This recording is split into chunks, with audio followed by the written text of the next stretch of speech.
What's up, guys? Today we'll be developing the mood board and material palette for my filming room, which I'm trying to turn into a slightly more livable space, because right now it's a complete disaster. If you haven't watched the last video where I developed the functional layout for the space, you can check it out right here. A portion of this video is sponsored by Wayfair. More on their awesome YouTube series later in this video. Sometimes architects really drill down on the functional aspects and they skip this step altogether, which is why some architect design interior spaces can feel really cold and impersonal. And actually, I only learned how to create a proper mood board during my time when I was working with a lot of interior designers. But I would say this is such an important process because you can really narrow down on the material and color palette. And you can also really learn a lot about your clients and all of their hopes and dreams and their weird desires. And if you're doing it for yourself, it can really help you learn more about yourself and what you're drawn to. Because a lot of the times we just go through our life saying, ooh, I like this. Ooh, I like this. But we don't really fully understand why. So all in all, a mood board is really important in creating a space that's yours and something that reflects who you are. So the very first thing that I do is I just start coming up with some words that describe the mood that I'm trying to achieve. The interior designers that I worked with, they went way beyond and they created like entire poems. But I like to keep it pretty nice and concise, like 6 to 9 words. Mine were relaxing, warm, inviting, kind, cozy, uplifting, and happy. Once I've got these descriptive words, I start scrounging through Pinterest to see which images I'm drawn to. They can be images of design elements, but not necessarily. They can be scenes from nature or anything that evokes those emotions that you're trying to create. At first, don't be too precious with the images and just try to save all the images that align with your words. But as you're doing this, be mindful of your existing conditions. For example, if you have any signature architectural elements or furniture pieces that you want to keep, look for images that have that. For example, I have a space with a fairly low ceiling and little daylight. So although I'm really drawn to these dark and moody spaces, I know it's going to be really difficult to achieve because it is going to feel very dark and very cramped. I also have this red brick, which honestly, right now, I'm going back and forth about whitewashing. Is my red brick background getting a little stale? I don't know. Are you guys sick of this? But if I do it, there's no turning back. So let me know in the comments if I should do this or not. But anyways, yes, I do have this right now and I do love these warmer tones and it just reminds me of autumn, which is like my favorite season. So I'm pulling out a lot of images with these warm red and orange and brown tones.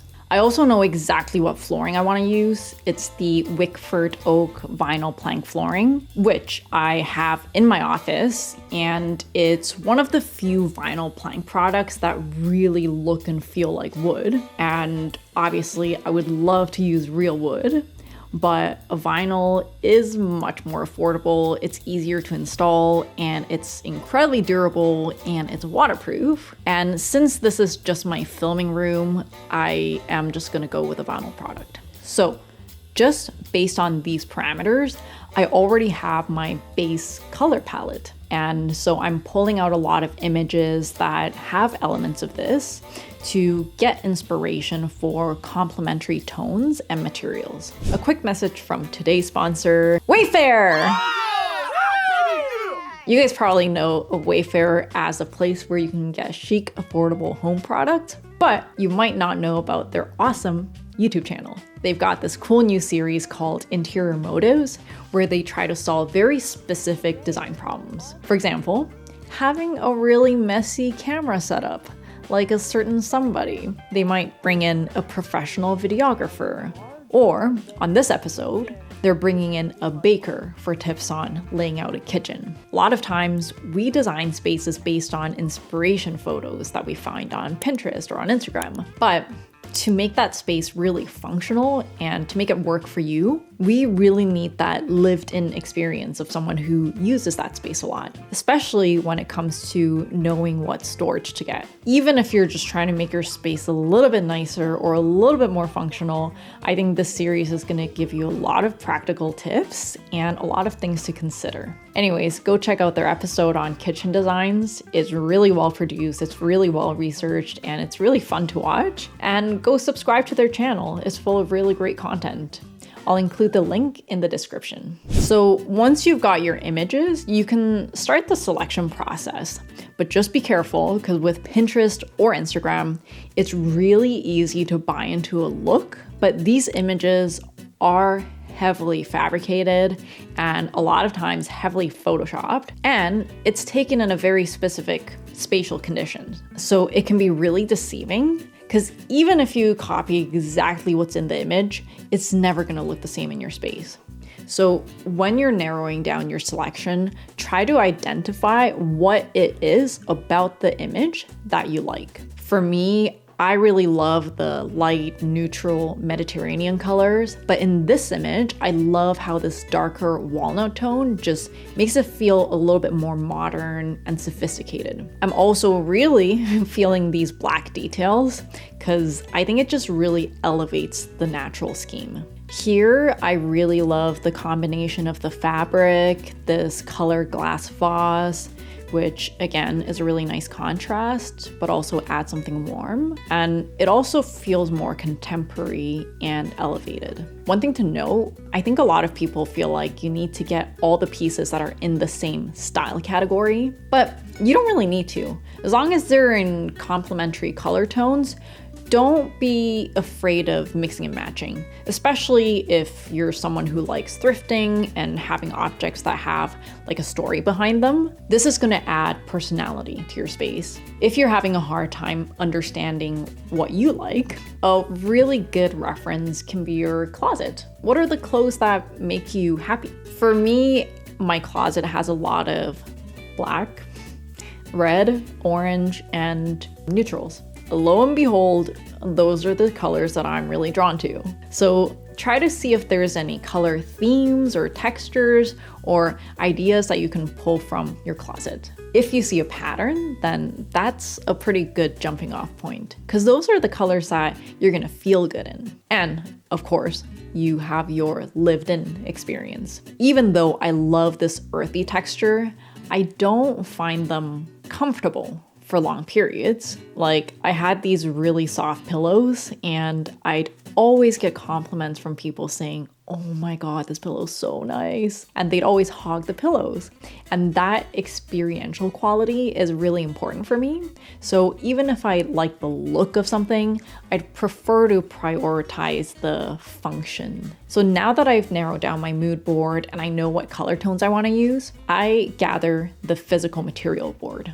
I've got my own material library at home, but you can also order samples from the manufacturer, or my go-to source is Material Bank. In my last video, I showed you how I developed the elevations by doing some quick sketches, and I was really focusing on creating order in the space because it's really kind of fragmented. I did that by creating a datum line along here, and I also wanted to create some height because we have a very low ceiling height. So I did that by placing low furniture to bring the sight line down, and by adding tall curtains and tall wall art to elongate the space. Also, I created two zones. They're connected but distinct zones, one for filming and one for lounging. From that, I made a rough SketchUp model with some generic SketchUp furniture. Now, I'm gonna take this model and I'm gonna set up some views and print out some perspectives and go back to Procreate to start playing around with the color combinations. At this point, I'm definitely starting to look at stores and also Facebook Marketplace. I love Marketplace, and I'm just trying to see what's out there.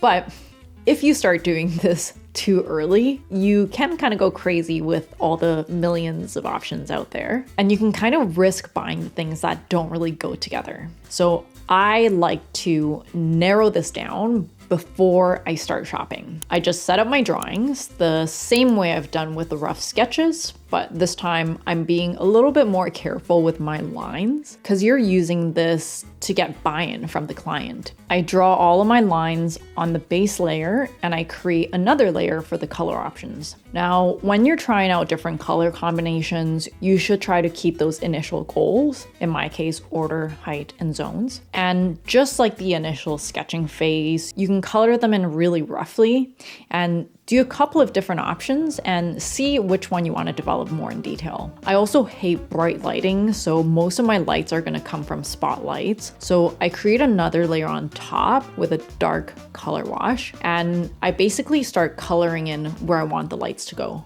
This gives you a much better sense of how your lighting's going to work. By the way, if you're interested in my Procreate brush pack, I've everything from pens to markers to brushes, as well as people silhouettes that I use on a daily basis. I'll leave that in the description of this video. So in the end, I want to go with this very simple neutral option. I'm going to add the accent with the cushions and furniture pieces. In the next video, I'm going to go through the full renovation.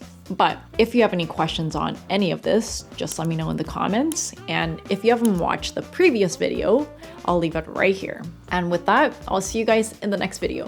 Bye.